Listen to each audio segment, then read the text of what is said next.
Lahore NA-130 से मियां साहब election लड़ रहे हैं, आपका अपना ताल्लुक भी लाहौर से ही है, तो पहले लाहौर ही की आपसे बात कर लेती हूँ। सर, क्या ख्याल है कि जो हल्का है NA-130, इससे मियां साहब कितने भारी मार्जिन से जीत सकेंगे, चूंकि यहाँ पे मियां साहब का मुकाबला होगा पाकिस्तान तहरीक इंसाफ की यास्मीन राशिद से। मुझसे सवाल कर रही हैं? जी सर, किरमानी साहब। अच्छा, तो बिस्मिल्लाहिर्रहमानिर्रहीम। शुक्रिया पारिस बीबी।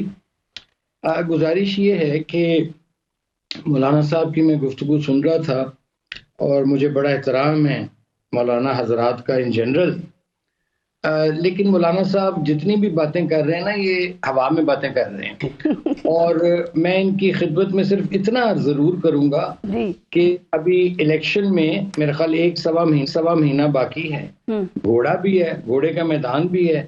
अब देखना ये होगा कि मौलाना साहब के दावे पूरे होते हैं, जिस तरह ये दावा कर रहे हैं, या मौलाना साहब घोड़े पे चढ़ने से पहले गिर जाते हैं। तो मैं समझता हूँ कि भाई साहब, एक छोटी सी बात सर, देखें आपकी बात ठीक है, इलेक्शन में करते हैं, लेकिन अगर किसी बड़ी सियासी जमात के सरबराह से मुतालिक दावा किया जाए तो आप नजरअंदाज तो नहीं कर सकते किरमानी साहब। बात मुझे मुकम्मल अगर आप करने दें, जिस तरह आपने उनको टाइम दिया, मुझे प्लीज टेक योर टाइम कर दें।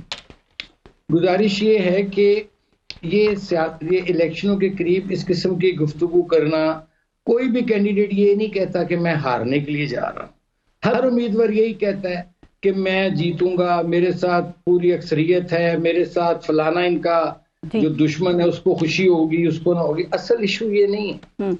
असल इशू जो इस मुल्क का है उसके ऊपर अनफॉर्चुनेटली मुझे उम्मीद थी मैं था कि मौलाना साहब उस पर बात करते कि यहाँ पाकिस्तान का मसला है गुर्बत, महंगाई, बेरोजगारी।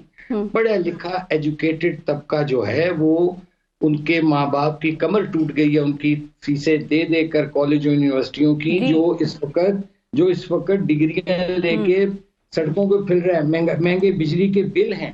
हमारा मंशूर तो ये है, नवाज शरीफ ने तो जब भी वो आया, धूरे दौर उसके आए, उसमें उसने मईशत को भी दुरुस्त किया, 20-20 घंटे की लोड शेडिंग दुरुस्त की, दहशतगर्दी खत्म की। और मौलाना साहब की भी जमात, गालिबन मौलाना साहब अभी भी JUI में ही है मेरा ख्याल है, अगर इन्होंने कोई जमात तब्दील तो नहीं की। जी बिल्कुल, तो हाँ, तो JUI भी हमारी इत्तेहादी रही। अभी 16 महीने की जैसी तैसी भी हुकूमत थी, उसका वो अच्छी थी, बुरी थी, भली थी। मौलाना साहब उस हुकूमत का बाकायदा एक हिस्सा थे, वजारतें भी एंजॉय की। कहते हैं मौलाना साहब अगर हम साथ ना देते तो शहबाज शरीफ बन सकते थे ना, तो उन्होंने आप पे ही एहसान किया। मैं वही कहता हूँ ना कि अभी तो वो जो PDM की हुकूमत थी, उसके हाथों के पैरों की मेहंदी नहीं भी उतरी, तो मौलाना साहब मैदान में उतर रहे हैं। तो I wish him all the best. और मेरी ये ख्वाहिश है कि उनका हक है, वो दावे भी कर सकते हैं, बुलंदबान दावे भी, लेकिन असल फैसला जो है उसके लिए मौलाना साहब को इंतजार करना पड़ेगा 8 फरवरी का। ओके किरमानी साहब, शहबाज शरीफ साहब ये समझते हैं कि PTI के इंट्रा पार्टी इलेक्शन से मुतालिक जो पेशावर हाईकोर्ट का फैसला है, ये इलेक्शन कमीशन पर हमला है। सर देखें, एक छोटी सी बात है सर, कि अगर कोई उम्मीदवार किसी जज का रिश्तेदार है या उसकी रिश्तेदारी है, तो किरमानी साहब उससे क्या फर्क पड़ता है? इस इलेक्शन में तो हर जज का कोई ना कोई दोस्त या उम्मीदवार जो है वो किसी ना किसी पॉलिटिकल पार्टी से इलेक्शन कंटेस्ट कर रहा होगा। तो सर क्या ये अदलिया को स्कैंडलाइज करने की कोशिश नहीं हो रही है कि सिर्फ फैसला पसंद नहीं आया? नहीं, देखिए इसमें एक तो जाहिर है वो पार्टी के सदर हैं जी, और उन्होंने जो भी बयान दिया है वो सोच समझ कर दिया होगा।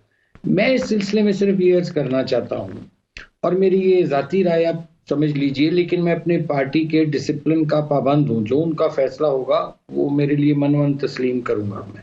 लेकिन मैं जाती तौर पर समझता हूँ यहाँ बात हुई कि किसी के साथ ज्यादती नहीं होनी चाहिए, बिल्कुल नहीं होनी चाहिए जी।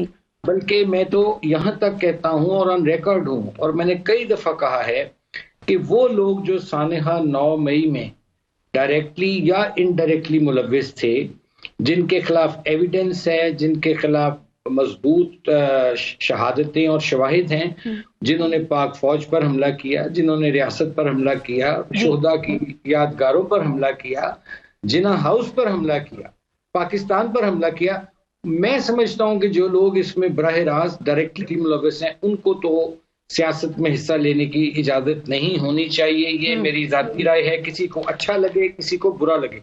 हाँ, वो लोग जिनके हाथ साफ हैं, जी जिन्होंने 9 मई में ना वो प्लानर थे, ना वो उस का मुहिम का हिस्सा थे, जिनकी जो बेगुनाह हैं, और मैं समझता हूँ उनको बिल्कुल इलेक्शन में हिस्सा लेने की आजादी भी होनी चाहिए, इजाजत भी होनी चाहिए। और मैं यहाँ तक भी कहूंगा, और मैं इसमें अपनी बिल्कुल मैं क्लियर हूँ अपने इस जाती राय में कि भाई मैं तो कहता हूँ इनको जो लोग एलिजिबल हैं, जिनके खिलाफ कोई मुकदमा नहीं है, उनको बल्ले का निशान भी दें। उनको आप मैं आपका सियासी तज्जिया इस पे जानना चाह रही हूँ किरमानी साहब। अभी सियासी आपने राय का इजहार किया, आप समझते हैं ये बल्ले के निशान के साथ जा सकेंगे इलेक्शन में पीटीआई? मैं एक बात कर रहा हूँ कि मैं एक अपनी राय का इजहार कर रहा हूँ कि वो लोग जो 9 मई में मुलव्विस नहीं है, बेगुनाह है, उनको पीटीआई का प्लेटफॉर्म भी दे दिया जाए, उनको बल्ला भी दें, ताकि हम देखें तो सही कि इनके बाजुओं में कितना जोर है। ये सिर्फ सोशल मीडिया पे हंगामा है। मैं तो यहां तक कहने को जाने को तैयार हूं कि जो इलेक्शन है, और दूसरी बात कि इलेक्शन जो है वो मुनसिफाना होने चाहिए, आजादाना होने चाहिए, शफाफ होने चाहिए, जिन पर तमाम पार्टियां जो सी उनको कल को एक्सेप्ट करें, क्योंकि पाकिस्तान जो है वो अब किसी और अदम इस्तेहकाम का मुतमल नहीं साहब, आपने बड़ी आइडियल बात की है, लेकिन ऐसे इलेक्शन कैंपेन सब चला रहे हैं, अगर एक सियासी जमात से उसका इंतखाबी निशान छीन लिया जाता है तो सर उसको तो फील्ड से आउट ही कर दिया ना। फिर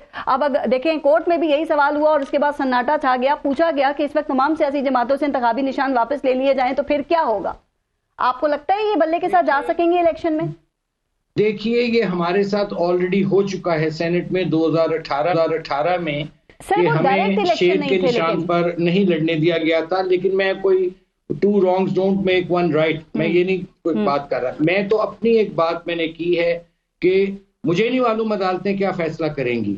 जो फैसला अदालतें करेंगी वो दोनों फ्रीकैन को तस्लीम करना होगा। इलेक्शन कमीशन भी अदालत में गया हुआ है, ये द मैटर इज सब जुडिस। मैं तो अपनी एक राय दे रहा हूँ कि जो शोर शराबा इतना है जी, कि पॉपुलैरिटी का इतना जोम है जिन लोगों को, मैं कहता हूं जो लोग नीट क्लीन है, जिन पर कोई मुकदमा जिन पर कोई इल्जाम नहीं है, ठीक सर, उनको बल्ला भी दें, उनको पीटीआई पे भी लड़ने दें। किरमानी साहब, क्या मुस्लिम लीग नून जो है वो इस वक्त ड्राइंग रूम से बाहर क्यों नहीं आ रही है? सर ठीक है, पार्लिमानी बोर्ड के इजलास भी होते हैं, उम्मीदवारों के जो टिकट्स आपने जिनको देने होते हैं उनके इंटरव्यूज भी होते हैं सर, लेकिन हमने यही सुना है ना कि माजी में भी मुस्लिम लीग नून जो है वो 6 माह पहले ही अपनी इंतखाबी मुहिम जो है वो शुरू कर दिया करती थी ना, और शेड्यूल होता था, मियां साहब खिताब भी करते थे। अब जनवरी से आप अवामी जलसे शुरू कर रहे हैं, तो सर ये क्यों ड्राइंग रूम से अभी तक बाहर नहीं आ रहे? कोई डर है, खौफ है? पीपल्स पार्टी कहती है शायद अवाम का खौफ है आपको। आप तो कारकर्दगी पे बहुत बात करते हैं किरमानी साहब, क्या वाकई कोई खौफ है अवाम का आपको?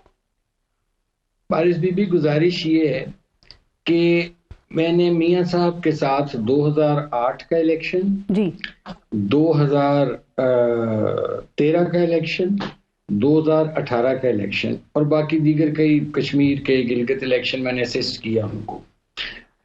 कभी भी 6 महीने पहले मुस्लिम लीग नून ने या कोई जमात भी नहीं इलेक्शन कैंपेन शुरू करती। इलेक्शन कैंपेन हमेशा उस वक्त शुरू होती है जब आपके उम्मीदवारों का फाइनल चुनाव हो जाता है, नंबर 1।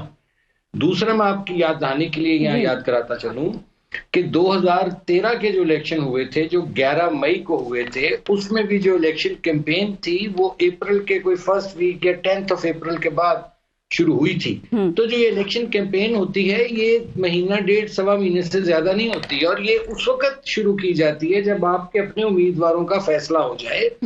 अभी हमारा 17वां 18वां पार्लिमानी बोर्ड की मीटिंग हुई है, अभी उसमें 1-2 रोज और लगेंगे, मंशूर तैयारी के मराहिल में है, और जो ही ये इंटरव्यूज भी मुकम्मल हो जाएंगे, उम्मीदवारों का चुनाव हो जाएगा। साहब देखें, जो 5वां साल लास्ट ईयर होता है उसको तो इलेक्शन ईयर ही कहा जाता है ना। मुझे ये बताइए कि अगर आप कह रहे हैं कि एक आध महीने पहले ही शुरू होती है, बिलावल जो 1 महीने से वो इलेक्शन कैंपेन शुरू उन्होंने की हुई है, हर रोज वो जलसों से खिताब भी कर रहे हैं, पाकिस्तान तहरीक इंसाफ तो गुज़िश्ता 1.5 साल से ही इलेक्शन मोड में है, तो सर ये गलत कर रही है पाकिस्तान पीपल्स पार्टी इस वक्त में, क्योंकि वही आपको ड्राइंग रूम पार्टी का इल्जाम लगा रही है। पीपल्स पार्टी क्या कर रही है, तहरीक इंसाफ क्या कर रही है, मेरा उससे तो कोई लेना देना नहीं। मैं तो अपनी जमात के हवाले से बात कर सकता हूँ कि हमारी जमात का जो मंशूर है वो तैयारी के आखिरी मराहिल में है। उसके बाद उम्मीदवारों को जब चुनाव होगा, और मैं आपको याद कर दूं, नवाज शरीफ साहब का, शहबाज साहब का, मरियम का और हमजा का, इनका जलसों का प्रोग्राम बाकायदा हर डिस्ट्रिक्ट वाइज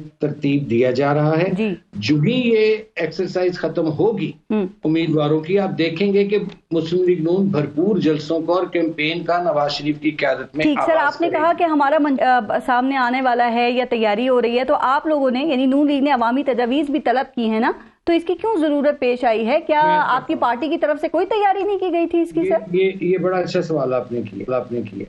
मंशूर ऑलरेडी हमारा तकरीबन आप समझे 99% इज रेडी, लेकिन मियां साहब की इसमें ये ख्वाहिश थी कि एक कॉमन मैन जो है, एक आम आदमी जो है, जो पाकिस्तान के जो शहरी हैं, जिनको आज तक सिर्फ वोट देने का तो हक है, उनको हुकूमत साजी का या हुकूमत करने का हक नहीं है, तो उनकी भी राय ली जाए और कोई ऐसी तजवीज जो सी है, नबी पाक सल्लल्लाहु अलैहि वसल्लम ने तो फरमाया था कि दीवार से भी मशवरा कर लो, तो उसमें हम चाहते हैं कि किसी किस्म की कोई कमी ना रह जाए। अच्छा। कि जो इश्यूज हैं वो कोई अनएड्रेस इशू ना रहे, चूंकि हम एक भरपूर तैयारी के साथ, एक भरपूर मंशूर के साथ आगे आना चाहते हैं, और बाकी जमातें जो सी हैं वो क्या कर रही हैं, क्या करना चाहती हैं, वो जाने।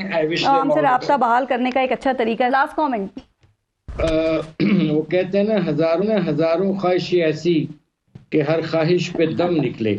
तो मेरा ख्याल है कि ये फैसला 8 फरवरी को होगा कि अवाम किसके साथ हैं, और दूध का दूध पानी का पानी हो जाएगा, और हमें सबको इंतजार करना चाहिए जी। और अवाम की जो रियल मुश्किलात और इश्यूज हैं उनकी पॉलिटिक्स करनी चाहिए, ना कि जातियात की और इल्जामात की सियासत नहीं करनी। और साथ बड़े बड़े दावे भी करनी साहब, क्योंकि यही तो मौका होता है जब सारी जमातें बड़े बड़े दावे करती हैं, बेशक उसको बाद में पूरा करें या ना करें वोट लेने के लिए। हम दावे करने में यकीन नहीं रखते, हम अमल में यकीन रखते हैं।